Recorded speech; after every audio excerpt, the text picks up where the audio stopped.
All right, good morning, everybody. We've got a lot of people logging on here, so we're going to give it just another minute or so. We're going to get started. We've got a lot of great information, a lot of changes that have taken place that everybody's going to want to make sure you get. So we're going to give it just another minute or so. We have a couple hundred people logging at the same time right now, so just give us one more second. We're going to get started shortly.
All right, good morning, good afternoon, wherever you're logging in from. We appreciate everybody jumping on here. We have a few thousand people on this that are still logging in. So I'm gonna get started because I respect everybody's time, and I see a lot of people still logging in. So first and foremost, thanks for taking the time to jump on here today. I know there's a lot of changes going on in the federal world right now. There's a lot of changes going on in general in the markets, and what we're going to focus on today are the important parts to the TSP changes that you really need to know about, and also the tax changes, because they do go hand in hand. And if you have ever attended one of our MyFeds University webinars in the past, you know this is a topic that we go pretty deep in. We have a lot of our network representatives all across the country are specialized in tax planning, and so this is something that we do spend a lot of time going over. We want to make sure you understand. And there are some significant changes, because the biggest thing is we want every single person in the federal world to be able to take advantages of the opportunities that are out there. And by doing so, it's going to allow you to be able to really maximize your retirement to the fullest, which I know is what everybody's trying to do. I have had the privilege now of teaching these workshops for over a decade. And what I love about doing these workshops, especially early on in the year, and we're doing these tax ones when tax is at the top of everybody's mind, right? Because we all got to file our tax return soon. There's a lot of tax changes, and there's a lot unknown. And I think the biggest part that makes people nervous, right, is that unknown factor of, if we know what it is in 2025, but we don't know what 2026 is going to be like. And so when you know something is right in front of you, how do you take advantage of it, right? And that's the biggest thing that we're going to dive into today. And I'm going to talk a little bit of strategy, because for some of you, we have there's a couple thousand federal employees on this workshop right now. And what I want you to do is focus on where you are in your career today, and what are some of the things that you could take advantage of as we go over this information. And I'm going to give you a few examples. I'm going to give you a couple strategies to be able to implement right now. It's the beginning of the year. You have all year long to make some crucial changes, to maybe bump up your TSP, to maybe take advantage of the Roth versus traditional, take advantage of the catch-up, all the things we're going to dive into today as we go through here. But what I want you to do is make sure you take notes. And what we're going to do is our network representatives will be able to answer every single one of your questions. And what I love about these workshops is every time we do these, we have about 1,000 people that request to be able to get their questions answered. And I want you to have the opportunity to do the same thing. So what I would recommend doing as we go through here is take really good notes. And at the very end of the workshop, you're going to have the ability to put those notes onto paper. You're going to be able to put them in and request a information session with one of our network representatives, and you're going to be able to get your questions answered. Obviously, it's impossible to do a live Q&A with a couple thousand people on here right now, but you will be able to get your questions answered. So at the very end, there's going to be a survey that pops up. What I recommend you doing is be as detailed as humanly possible. A lot of times when we do these workshops, people will write a book at the end of it, right, with their specific questions, because we just want to know how we can help. Okay, and we'll be able to help every single one of you get your questions answered. So once again, for those of you just jumping on here, welcome, welcome. We made it to 2025. We got a lot of changes going on in the world right now, a lot in the federal world changes, a lot in the tax world, and we're going to combine the two of them today. So let's dive into this. Just a quick disclaimer, again, my name is Ryan Palomini. If you've been on any of these workshops before, you may have heard me do a few of these in the past. I am a network representative of MyFed University. It means that I'm vetted through MyFed University as a trainer to be able to conduct these. Now, again, I'm not a CPA. You're going to hear me talk a lot about taxes. I do own a tax firm and a wealth management company here that works with federal employees, but today's general information. So any advice that you see, please make sure before you take action on it that you speak to somebody before doing so, okay? This is general information today as we talk. Now, a little bit at MyFed University. MyFed University, again, if this is your first time on one of these workshops, welcome. If not, MyFed University is one of the largest federal education companies on the planet. We are a government registered entity, which means we can go and bid on government contracts.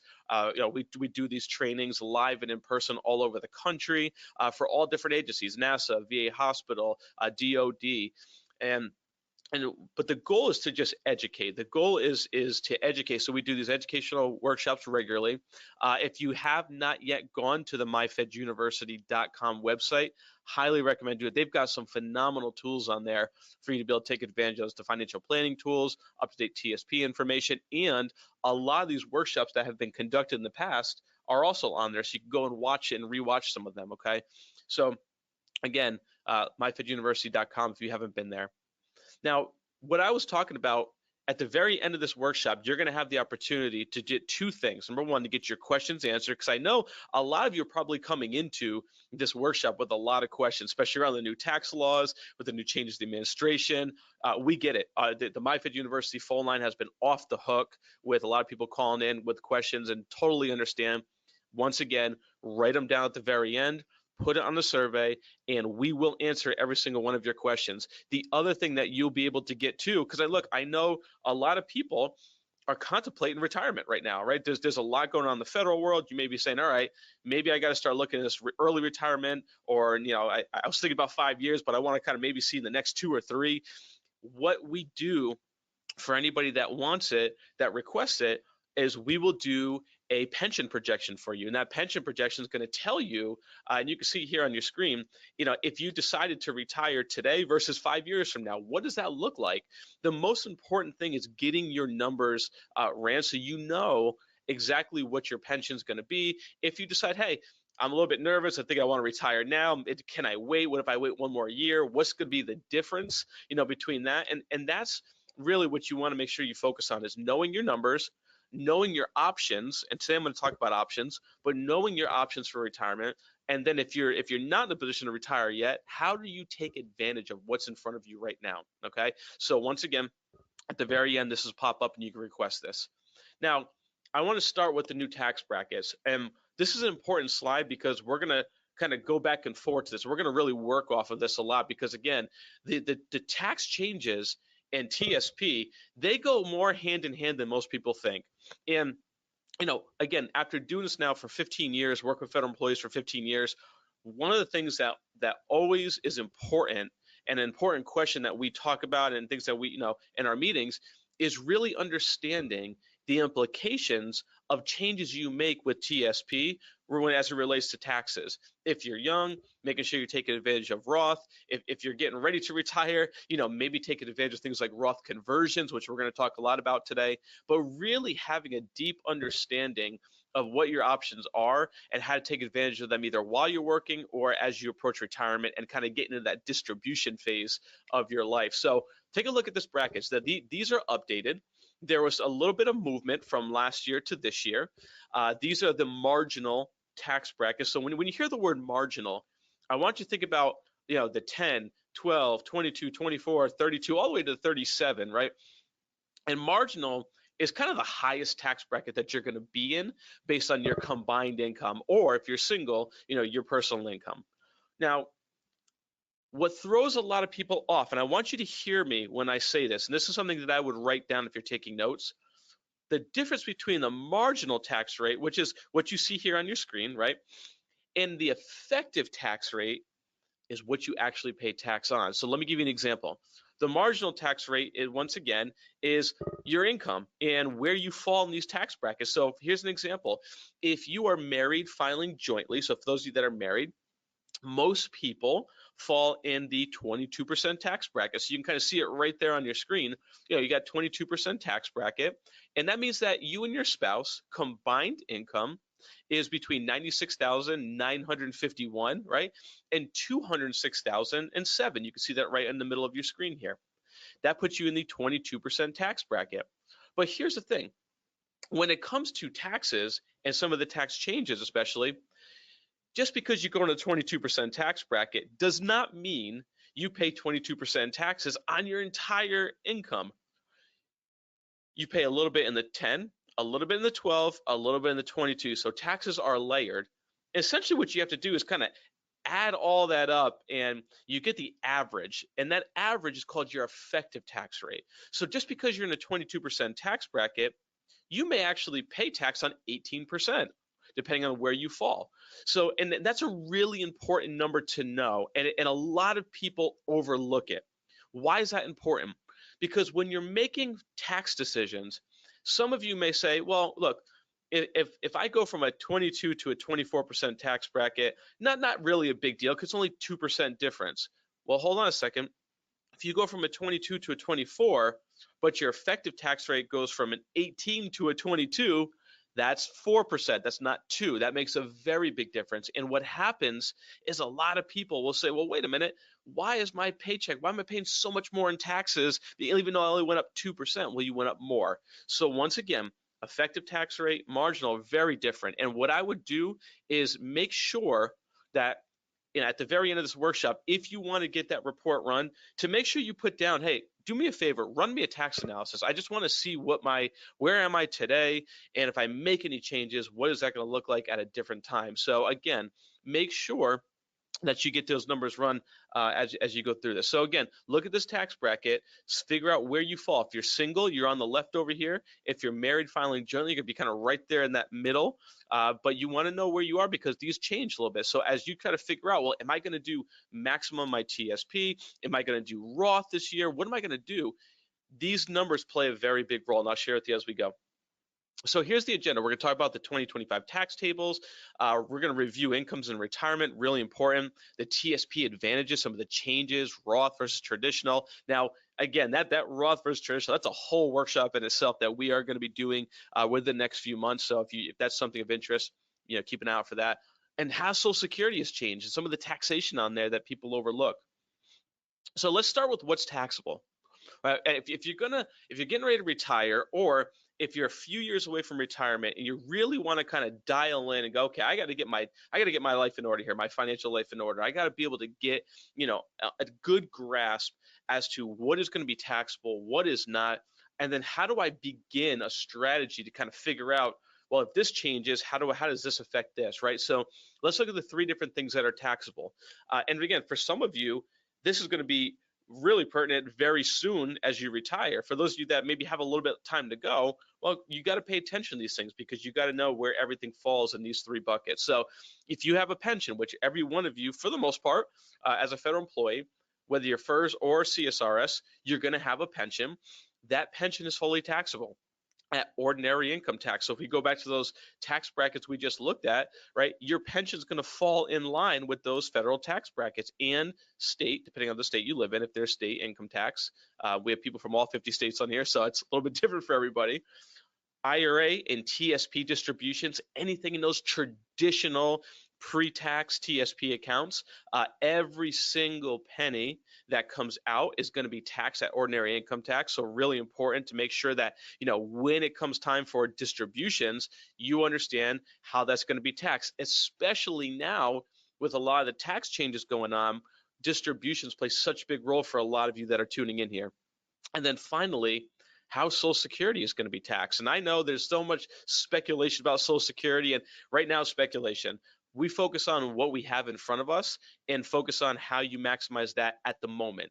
Okay, I don't know what's going to happen. We just so much out there, but what we know is what we have in front of us, and that's what we build off of. Because Social Security is taxed at either 0%, up to 50% of your Social Security is taxable, or up to 85% of your Social Security is taxable. And and how that calculates is based on those first two buckets. So you got to make sure that your tax life and your TSP life, everything is working in harmony with each other, because the way you take a distribution from your TSP will affect your pension and how you're taxed on that. It also will affect how you're taxed on your Social Security and vice versa. So you've got to make sure everything is working in harmony. Now, what I'm going to do is and I would write this down. This is one of those key things. It's kind of the secret sauce that we have here at our firm that I'm going to give away here. But there are three, we call it the three bucket strategy. And this is important because as I go through this and we start talking about the TSP changes, the Social Security changes, knowing how each one of those things fits into these buckets is going to play such a crucial role for you and success you have long term. So bucket number one is the bucket of income. A mistake that I see a lot of people make, and I'm giving it to you from a TSP perspective here, okay? When it comes time to take a distribution from your TSP, you're going to have a lot of options, and it's completely up to you how you take it. You could take a lump sum. You could have it annuitized, where they give you a monthly payment till it runs out. You can turn it into an annuity that you get an income forever. I mean, you can move it to an outside IRA. So much that you can do, and a lot of choices. Regardless of the choice, the first thing that you always have to pay attention to is that first bucket of income, and making sure that whatever you have coming in covers your expenses, right? Because everything else after that becomes just more of a long-term strategy. So, again, you have Social Security. A lot of you guys are going to have pensions. And after those two things, are there any gaps in income? And if so, okay, great. Then you got to earmark what you have out there in TSP. How much my TSP do I need to earmark for the purpose of giving me more income, right? Once you have that established, then this is where the real tax planning takes place, because then you have all this other income. And I'm going to make up a number. Let's pretend you have 600,000 in your TSP, and you said, you know what? I need to earmark 200 grand to go into that first income bucket. And okay, great. We're going to take that 200,000 and we're going to use it for income. We know we're going to be taxed on it, so that's fine. It's a predictable income stream. But now we still have 400 grand left. What are we going to do with that? Well, when you hit around 400,000 or above, one of the things to really pay attention to, and I want to dive a little bit deep into this today, because we have such a golden opportunity for a lot of people to do things like Roth conversions. And that middle bucket is typically that Roth conversion bucket. It's that money you're going to earmark for the purpose of doing potential Roth conversions. And I'm going to talk more about those as we go. But that bucket is so crucial. And I got to tell you, being a tax firm, over the last 10 years, we do an incredible amount of Roth conversion planning with our federal clients, because we're in a golden age right now of being able to take advantage of the tax laws in front of us, meaning we have more space between each tax bracket than we've ever had, which means people can do more Roth conversions than ever before, and that could be a crucial role. The last bucket is that long-term savings. So you can say, you know what, out of my 600 grand, I'm going to take 200,000 and use it for income. I'm going to take, 300,000 and I'm going to put it into this conservative Roth conversion bucket. But I have $100,000 that I'm going to try to hit a home run with, or I'm going to swing to the fences. That's my long-term strategy. So again, these are things that you strategize with. Once again, just a strategy to pay attention to potentially utilize as you look at these numbers. Okay, so let's talk about some of the advantages of TSP and some of the changes. There's a lot that happened this year in a good way. So what is TSP? It's a retirement account similar to a 401k for federal employees. The regular contribution limit is $23,500. Now, for those of you that are over the age of 50, you can do an additional $7,500. But now write this down. This is brand new. And I need you to understand this, because this is a huge opportunity that we were talking about that you could take advantage of. And this is going to be really important for a lot of you.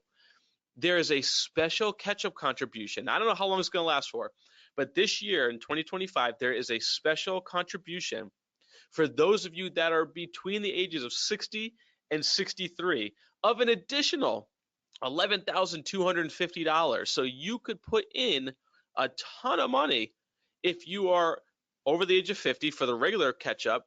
And if you're between the ages of 60 and 63, you could have $11,250 catch up. Okay, so you have an opportunity to really take advantage of a lot that could be in there. So look, you could be up to $34,000 going into your TSP and more if you really pump it up. So that's something that's different, a big change. Pay attention to it. For those of you that are between that age of 60 and 63, take advantage of that if you can afford to do so. That's a big jump and from where you had just from the 7,500 before. Okay. Now, once again, the agency, the government's going to automatically contribute 1% of your salary to it if you're not contributing, but you still get up to 5% match. And the other thing too about TSP is in the traditional and Roth, you can contribute to both, either or. Now, a common mistake people make, and a lot of questions we get asked is, so is it 23,000 in Roth and 23,000 traditional? The answer is no. It's a combination of the two of them. So the maximum amounts, whether it's 30,000 or 31,000 or 34,750, if you're really taking advantage of it, that's got to be a combination of traditional and Roth. You can have both, or it could be all in Roth, all in traditional, but not exceeding the limit. Okay. Now, the other thing too is the matching contributions you will still get no matter where you go into there. Now, as of still right now, the Roth is still not subject to being able to get matched. So that's going to go, you're going to get matching contributions on the Roth, but the Roth, you're not going to get matched in the Roth. Okay. The matching contributions are still going to go into the traditional account. So if you're 100% in Roth, you can still get the 5% match. They're just still going to go in the traditional account. Okay. So again, take advantage of what you got here in front of us. Okay, that's a big change, that special contribution this year, or catch up. Now, what is traditional and then what is Roth? I'm going to hit on these slightly because the traditional is what the majority of you are probably participating in. That is the pre-tax contribution, meaning you put money in and all the money inside that TSP is going to grow on a tax-deferred basis. Now, as it grows tax-deferred, you are deferring that tax to a later time. So pay attention to that word deferred, because you are essentially, pushing off your tax liabilities and tax problem to a later date. And a lot of you are saying, and you've been with the understanding that that's okay, because when I retire, I'm not going to be making as much money. So even though I'm deferring my tax, I'll pay less on my TSP. I want to let everybody know here, 63% of federal employees that we work with, and we work with thousands of them across the country, and what we found is 63% of federal employees are in the same tax bracket when they retire as they were when they were working, especially because of the amount of space we have between each tax brackets right now. And there's a couple things that you have to pay attention to that's going to keep you potentially in that larger tax bracket. You have, the unicorn still out there called a pension, which a lot of private sector employees don't get. So you have a pension, you have your Social Security, both those things could be taxable. You have your TSP. So you truly have what we call a three-legged stool of retirement, which is why a lot of you may still be in the same. So be clear that theory doesn't always work. And that's why getting a tax analysis is so important. That's why when we run the numbers for everybody that wants to get those reports, when we run the numbers, it's one of the things we're going to look at. And we're going to be able to tell you, hey, look, based on your pension, based on your Social Security, based on how much you need to pull from your TSP, this is where we project you're going to be from a tax perspective. So you've got to make sure, well, hey, I'm in the same tax bracket as I am now, right? Be prepared for that, okay? So again, at this point, all matching contributions go in there. Now, traditional is not all bad, because for those of you that are in the traditional, you are lowering your tax liabilities today while you're working. So here's an example. If you're making $100,000 a year as a salary, and you contribute $10,000 into your TSP, well, you're now only paying tax on $90,000. So when you go file your taxes, you're paying tax on 90, not the 100. So you're using traditional dollars to be able to lower your tax liabilities while you're working. So for a lot of you, that's a big deal, because for some of you that are teetering on the 12 and 22% tax bracket, right, you could be using your TSP contributions as the main factor for keeping you in that 12% and not going to 22. So you've got to be really careful, because some of you may go, well, I just want to go into the Roth. Well, that's fine, but is that going to be the thing that moves you to the next tax bracket? So before you do that, make sure you run the numbers and you know exactly where the maximum limits are. And I'm going to share with you how to calculate that in a second. Now, the opposite of that is the Roth. And this is something that we encourage a lot of people to take advantage of. The Roth is one of the biggest golden nuggets in your TSP. There's three of them. This is the first one, because this is now the complete opposite of what we just talked about. This is post-tax contributions. So what does that mean? That means that you get your paycheck, you pay all the taxes, and then the money goes into your Roth TSP. Now, again, you're not using that as a tax advantage today like you were in the traditional, but you are now using it as a massive tax advantage in the future. Because why? All the money you put in, all the gains and interest will grow on a tax-free basis. So let's say you contribute to this and you've got $400,000 in a Roth TSP. Well, great. Every single penny you pull out of that is tax-free. So remember what I told you in those what's a taxable bucket? That third bucket, which was those IRA distributions, that middle bucket, excuse me, those IRA distributions, if you're pulling those out tax-free, they don't affect the other two buckets we talked about, that pension and that Social Security. We have seen a lot of people use the Roth to draw income from and keep their Social Security at a position where it's not even taxable, versus if you were just draining down the traditional and every penny's coming out, right? That's taxable. That's going against how your Social Security could be taxed. And we've seen TSP contribution or distributions alone take somebody from no tax on Social Security up to 85% of their Social Security taxable. It's why I said when I started this, every single thing in your financial life, whether it's your pension, your TSP, how you contribute, how you take distributions, right, your Social Security, they all have to work in harmony with each other, because they all have an effect on one another. And I'm going to give you, look at 15 years of doing this, I'm going to steer around a lot of potholes that a lot of people ran through, and that's one of the biggest mistakes, is not having a full service game plan that allows you to connect all these things, so you know exactly how everything's working in harmony, and you have the ability to pivot and make some changes if it's not working out the right way, right? So again, you're paying taxes up now. Now, here's the thing. If you went to XYZ Financial Corporation and you said, I'd like to open up a Roth IRA, they're going to say, great, how much would you like to put in? You can say, well, in my TSP, I can put up to 31,000 and beyond if I'm over the age of 50. However, if I am in a special interest, I can do up to 34,000 beyond. I want to do that. If you, and understand this, if you go to the outside and you open up a Roth IRA, the maximum you can put in is $8,000. You have such an advantage inside your TSP that you want to make sure you take advantage of. And here's the other thing. There are income limits on outside Roth IRA. There are no income limits in TSP. You can make $400,000 a year and still contribute to TSP. That is a major, major benefit that a lot of people do not take full advantage of. I see a lot of people with outside Roth IRAs only contribute $5,000 to their TSP. It's like, all right, maybe we jack that thing up and take full advantage, because you have the opportunity to put a lot in. Or if you make too much money and you can't contribute to a Roth IRA on the outside, golden opportunity here for you to be able to do so, okay? Now, here's the thing though. A Roth must be in place for 5 years to reap those tax benefits. So once you open up a Roth IRA, you start making contributions when the 5-year clock starts. Okay. Now, let's work the numbers. I'm going to give you an example, because a lot of you are going to go, well, with all these tax changes and big tax brackets, a lot of space in between it, I want to try to take advantage of it, and I agree with you. So let me give you a breakdown. If you come to us and you say, Ryan, I really need you to help me with this. I want to know, how much Roth should I go? Should I go Roth? Should I stay traditional?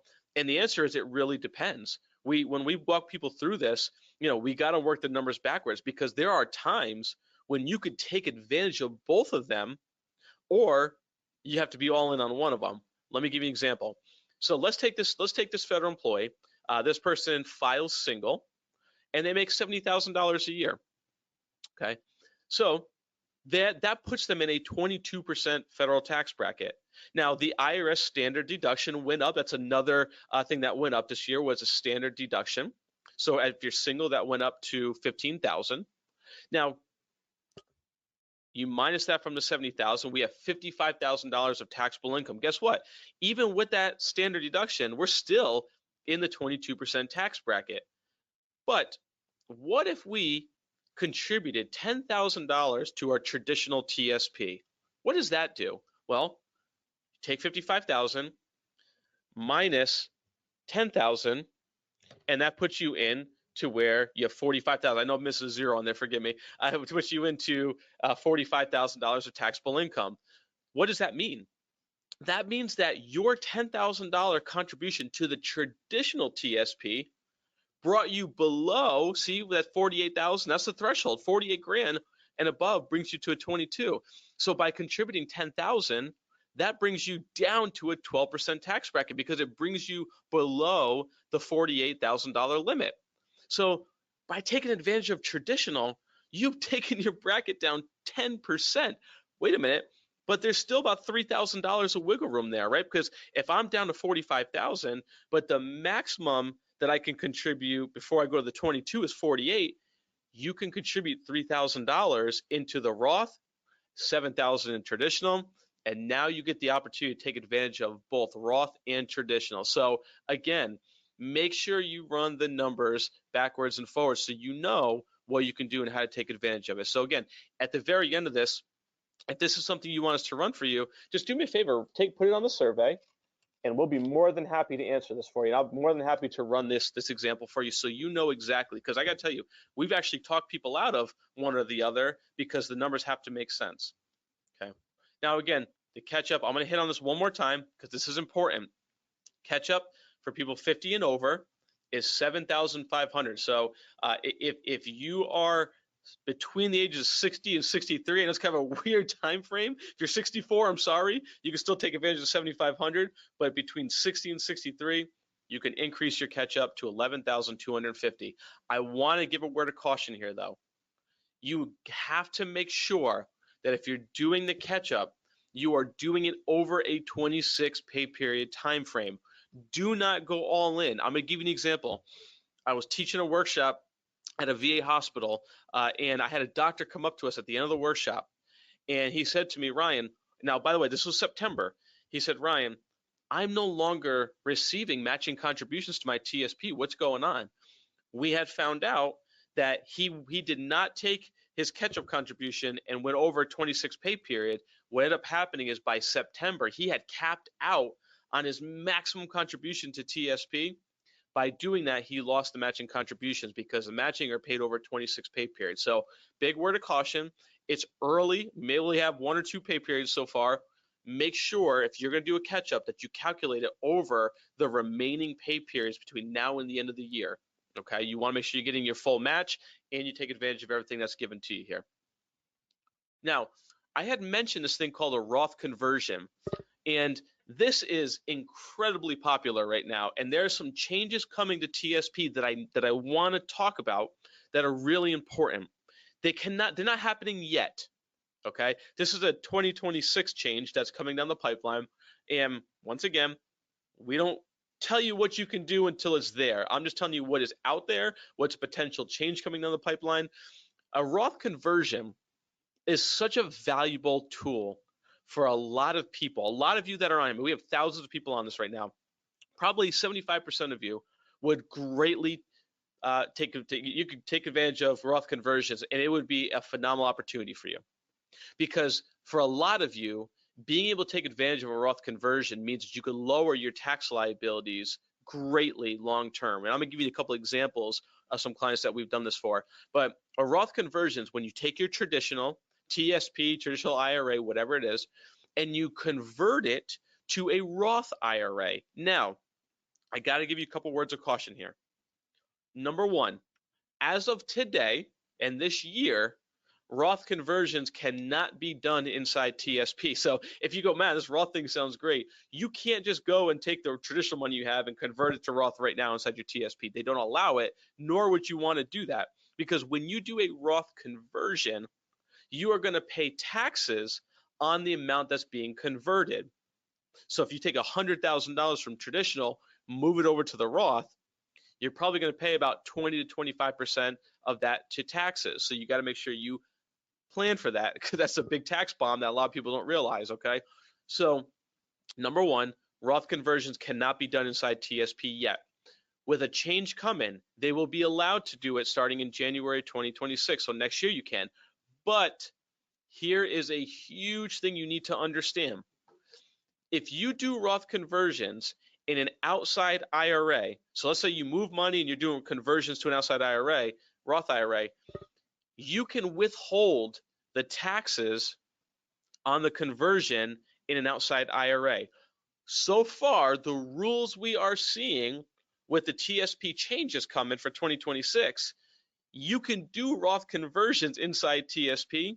You will not be able to withhold the taxes at this moment. Again, that's what we are seeing, which means that if you're going to do Roth conversions internally, you better have a lot of money sitting around to pay tax out of pocket. Okay, so there are advantages of it, but there are disadvantages as well. Okay, now one of the biggest reasons that you do Roth conversions is to reduce this thing called this required minimum distribution. What does that mean?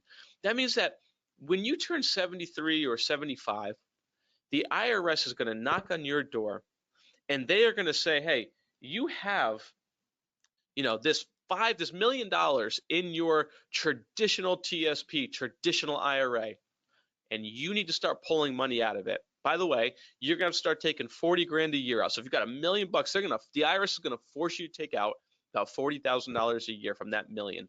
But you go, well, I only need 10,000. I've got a good pension, right? I've got my Social Security is good. I don't really need a lot of money, which is a great problem to have. They're going to say, too bad, so sad.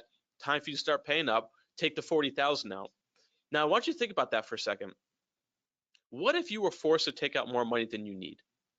What do you think that would do to your tax bracket? We see so many people in retirement get hit with these huge tax bills, not in the early stages of their retirement, but in the later stages. Imagine this for a second. Imagine being 75 years old and you've been cruising in a 12% tax bracket. Then all of a sudden, you have to go from a 12 to a 22 at 75 or 73 because the IRS forces you to take out more money than you need. You go, well, that's going to affect my pension because I have to withhold more from my pension, right? That's going to now make my Social Security even more taxable, and I'm going to pay even more tax on my distributions from TSP. Exactly. It's why for 75% of you listening in right now, Roth conversions is going to be such a valuable tool for you to take advantage of, because we have the most space between tax brackets we've ever had. Taxes are as low as they've ever been, and we don't even know what the tax changes are going to be. We have this sunset period out there that says if nothing changes this year, we're going to go back to the 2016 tax tables. We don't know if that's going to change. Obviously, they're trying to make it not, but we don't know. We know it's in front of us this year. We have a lot of our clients doing Roth conversion. We did more Roth conversions last year than I ever thought humanly possible. Why? Because you got to take advantage of these things. Because again, anything in a Roth IRA is no longer subject to the required minimum distribution. So they're not going to knock on your door and force you to take out money. You've already paid the tax on it. Pay the taxes while the tax brackets are lower. We know where we are now. And I think that maybe we can all agree that between now and the next 10 years, maybe the next 4 years, maybe not, but beyond that, taxes are probably going to be more expensive. They have to go up at some point, right? So take advantage of what we have in front of us. Now, the other reason why Roth conversions are important is because from an estate planning perspective, when you die, any money that is in a traditional TSP or a traditional IRA, that money that your family inherits is a fully taxable liability to them. If your kids are going to inherit them, guess what? They only have 10 years to draw down that $1 million, that five, whatever you leave them. A spouse has to still pay the tax on it. They could just do what's called a spousal inheritance, but you're leaving a tax liability to a family. So Roth passes taxes on tax-free. So a lot of advantages to this. So I want to really hit on this because those things people overlook, and unfortunately, we talk to thousands of federal employees, and we do retirement planning for thousands of federal employees every year, and even people that are working with advisors are not talking about this. If this is not a topic of conversation that you're having regularly, if you're working with somebody, that should be a huge red flag, because this right here is the silent killer of a lot of people's retirement. And we see it over and over again. So want to bring us to your attention some changes for TSP that were important to pay attention to, but also a really important year for those of you that are maybe getting ready to retire to do this. Now, one other thing I want to mention before I move on. These Roth conversions cannot take place without penalty until 59 and a half. Okay, so if you're 52 years old and all your money is in TSP, you're not going to be able to do any of these things until 59 and a half. So just understand that. Now, if you have an outside IRA that's traditional and you want to do Roth conversions, there's a lot of rules around that. You can do them. Typically, if you don't want to be penalized, you got to pay the tax out of pocket. Okay, I'm not going to get into all that. But what I would do is, for those of you that think this is an important piece, write this down, put it on the survey at the very end. If you say, hey, please help me explore Roth conversions. I don't know if it's right for me or not, but I'd like to run the tax analysis to see, and we will do that for you. So again, there's no cost, no obligation. Just that is what we do at MyFed University for everybody that attends these workshops. So what we do when we work with agencies like NASA and the VA hospitals, we do these excuse me, we do these reports for them. Now let's take a look at a couple of things here. So how do I qualify for Social Security? I'm going to dive into Social Security, and then we're going to look at putting a lot of these things together. So Social Security changed as well. I want you to pay attention. For a lot of you getting ready to take Social Security, you need to understand how this affects you. So number one, the earning for a credit went up this year, and every year it's going to go up. So to meet the criteria to qualify for Social Security, you need at least 10 full working years, because in those years you get up to 4 credits, and you have to have 40 credits, which means, again, 10 years of working history, 40 credits, you've met your requirement. To earn a credit, you have to make $1,810, and that earns you 1 credit. Now, you can earn 4 credits a year, and you have to make $7,240. Now, if you make that in 1 paycheck, or you make that in 1 month, you've earned all 4 credits. So you can earn everything up front. Now, I'm going to tell everybody, at the beginning of the year, there are things that I would recommend you doing. Here's one of the first things. I would write this down because it's really important. Go on to ssa.gov, Social Security Administration.gov. Go to ssa.gov and log in and print off your most recent Social Security statement. And I'm going to tell you why it's important. Social Security is based on your highest 35 years of earnings, which means that the older you get, the more money you make, the more your average is going to go up, which is great. A lot of you are going to run that report. You're going to pull that Social Security statement down, and you're going to find some years missing in there. We see it all the time. I had a client that came in after teaching a Social Security workshop. A client came in our office, and they pulled their statement. And I asked him, I said, let me ask you a question. His name was Bill. I said, Bill, let me ask you a question. Did you work from 2015 to 2018? And he goes, of course I worked during that time. I've been at my job for 31 years. Well, your Social Security statement is not reflecting the income earned for those 3 years. Now, think about it. If Social Security is based on your highest 35 years of earnings, every year counts. So make sure you pull that statement, and if you want us to help you look it over as part of what we do, but make sure you do that. The other thing is getting a Social Security analysis done for you. A Social Security analysis is when you look at how to maximize your Social Security, especially if you're married. Look, if you're married, there are 81 different ways a married couple can file for Social Security, 81 different combinations. That means you have a 1 in 81% chance to get it right. Make sure you write down, if you want a Social Security analysis, to get that done, we'll do that as well for you. But just understand that's a really important piece there, okay? Obviously, the earliest you can turn on Social Security is 62, the latest is 70. Now, Social Security has this thing called an earnings test. These numbers went up as well. So I want to bring this to your attention. These are changes. So what happens is if you decide that I'm going to turn 62 and I'm going to turn on my Social Security, you have the right to do that as long as you've earned and you have all the credits to be able to do so. So let's say you turn 62 and you say, I'm going to keep working though. That's fine.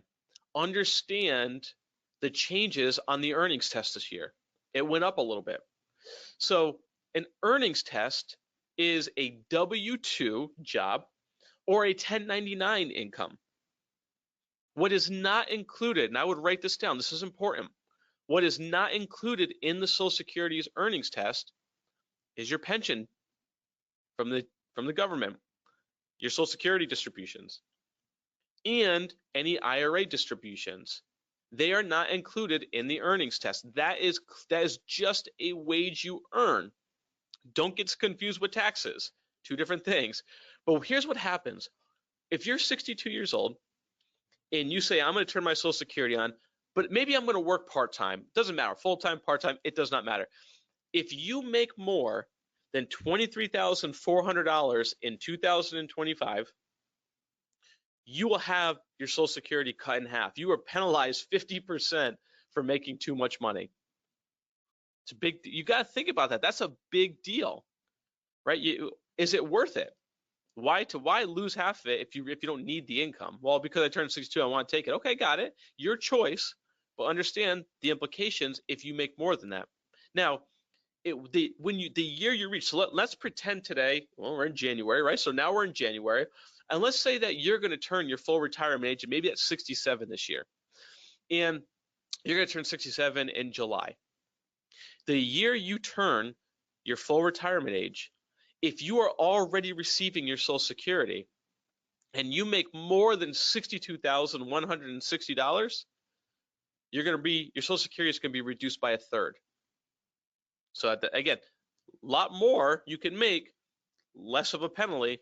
There's still a penalty there. Now, for those of you that have reached your full retirement age, let's say you're 67 today, you could make $1 million a year and there is no reduction in your Social Security.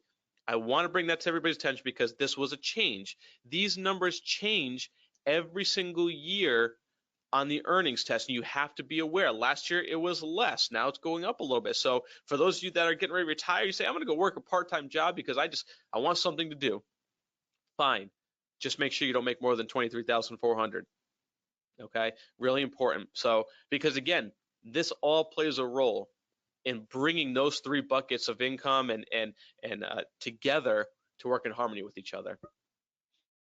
Now let's talk about tax for a second on Social Security. This is different than what I was just talking about.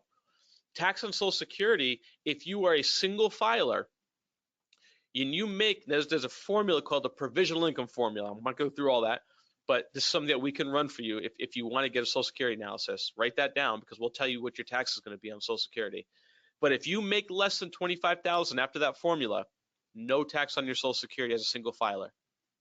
If you are a single filer and you make between $25,000 and $34,000, up to 50% of your Social Security would be a taxable income.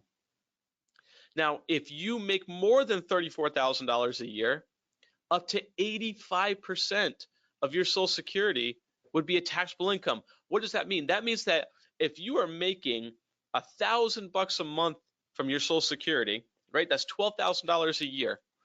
85% of that $12,000 is going to go on your tax return next year as a taxable income.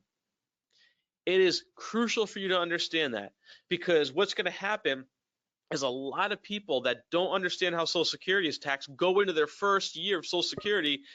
They don't know they're being taxed. They get a big tax bill and they go, where did this come from? You didn't withhold tax on your Social Security. I'm talking about federal right now. I'm not talking about state. You don't want to go into your first year with a $6,000 tax bill because you didn't know you had to withhold on your Social Security. This is such a pivotal part of understanding the distribution phase of your retirement because this right here, if you didn't know that and you didn't withhold it or you didn't calculate the 85% taxable income in your overall income, what if that was the difference between a 12 and a 22% tax bracket, and that wasn't even talked about, and you didn't even know that was part of the taxation? Think about how that would affect you. Now, if you're married filing jointly, this is both of your incomes combined, so you get a little bit more leniency, a little more room. If you make less than 32,000, you and your spouse will pay no tax on your Social Security. Between 32,000 and 44,000 combined, up to 50% of both yours and your spouse's taxable Social Security will be a taxable income. So what I just told you from the previous, times that by 2. If the two of you combined make more than 44,000, up to 85% of your Social Security will be a taxable income. Now, let's go back to our conversation for a minute on Roth and Roth conversions. Imagine that you're pulling distributions from your TSP that are all traditional. Guess what? Those traditional distributions go into the Social Security tax equation. But if you're pulling that from a Roth IRA or a Roth TSP, that income from those Roth accounts do not get added in the Social Security taxation equation. Remember, I told you they all work in harmony with each other. That's why this is so important. Now, again, at the very end, when that survey pops up, and if this is an important piece for you, please write down, run my Social Security numbers, so we know. I'm not talking about your Social Security, the values of your Social Security. Run the numbers so we know what's going to be taxable and what's not. I don't want you to have surprises. There's no point in going into retirement with a bunch of surprises, okay? Know your numbers. It's such an important piece. Now, I want to share with you, this is an example of when you start looking at Roth conversion. So let me give you an example. This is a client that did a Roth conversion this year, and this is the software. So if you're interested in this is what you get access to. This is software that does Roth conversion strategies and really full-blown taxation strategies. So you can see here that this federal employee, this was a federal employee from Houston, this federal employee is 65 years old, and she wanted to do Roth conversions. And we wanted to figure out how much space we had between all the tax brackets and whatnot. And this tells us down to the penny, like she had almost $2.1 million in a tax deferred account. Now that's extreme. She did a phenomenal job saving. She's been a client of ours for a long time, so she did a great job. But it's time to do those Roth conversions. And we had a goal we had to get to. We had to convert a certain amount. And if you look here on the screen, you see her age, and then you see how much we can do in a conversion. Now, again, this takes with a grain of salt. There's some things in here I had to change up so you don't see all the personal information. But what I want you to understand is you need to understand how to maximize. So this person, what we were doing was we said we don't want to go above the 24% tax bracket. And so it showed us based on her Social Security, based on her pension, and how much she makes, and then how much she has for space between where she is now and the top of her tax bracket.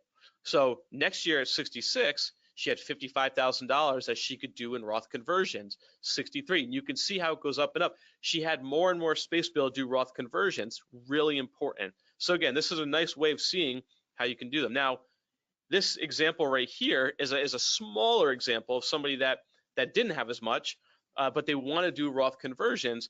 And by doing Roth conversions, they were able to save $37,000 in taxes just on a small amount. I mean, I think this was like a $400,000 Roth conversion case. They were able to save $37,000 in taxes just by doing Roth conversions and not being forced to a next tax bracket. I don't know if you like saving tens of thousands of dollars, or the most extreme case we've seen so far was one of our NASA clients, and they saved $480,000 by doing Roth conversions from the time that they retired to the time they turned 80.